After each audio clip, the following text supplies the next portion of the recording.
السلام علیکم دوستو، مسلمان تین طرح کے ہیں۔ ایک مسلمان تو وہ ہے جو پکا نمازی ہے، اس کے بارے میں تو بات کرنے کی ضرورت ہے نہیں۔ دوسرا مسلمان وہ ہے جو پکا بے نمازی ہے، کہ وہ نماز پڑھتا ہی نہیں ہے، اس کو ضرورت ہے کہ کچھ موٹیویشن اس کو ملے۔ اور تیسرا وہ ہے جو کبھی پڑھتا ہے کبھی نہیں پڑھتا۔ تو جو آج کی ویڈیو ہے یہ تیسرے مسلمان کے بارے میں، مگر جو بیچ کا مسلمان ہے جو پڑھتا ہی نہیں، اس کو بھی تھوڑی سی موٹیویشن دے دوں۔ آقا علیہ الصلوۃ والسلام نے ارشاد فرمایا، ان اول ما يحاسب به العبد يوم القيامه من عمله صلاته ان صلحت نجح وان فسدت خاب وخسر۔ قیامت کے دن سب سے پہلا سوال جو بندے کے اعمال سے متعلق ہوگا وہ نماز کا ہے، اور ہمارے نبی نے ارشاد فرمایا صلی اللہ علیہ وسلم کہ جو اس میں کامیاب ہوا وہ کامیاب ہے، اور جو اس میں ناکام ہو گیا وہ فیل ہو گیا۔ حضور علیہ الصلوۃ والسلام نے ارشاد فرمایا، الصلاۃ عماد الدین، نماز دین کا ستون ہے۔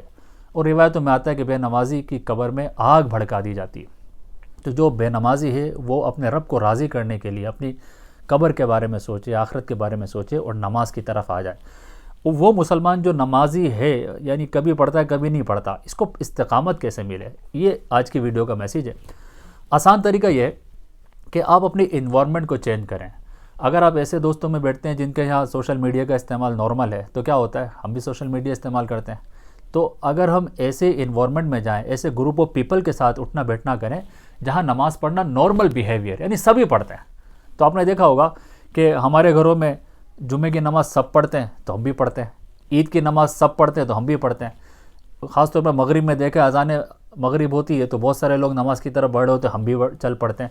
تو جمعہ ہمارے لیے نارمل ہو گیا، عید کی نماز نارمل ہو گئی، مغرب کی نماز نارمل ہے۔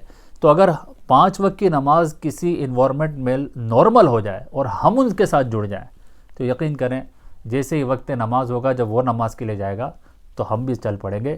سمپل سا طریقہ ہے، اپنی گیدرنگ کو، اپنے انوائرمنٹ کو ایسا بنائیں کہ آپ جو بیہیویئر اپنانا چاہتے ہیں، آپ نمازی بننا چاہتے ہیں، تو وہ اس بیہیویئر کو سپورٹ کرتا ہو۔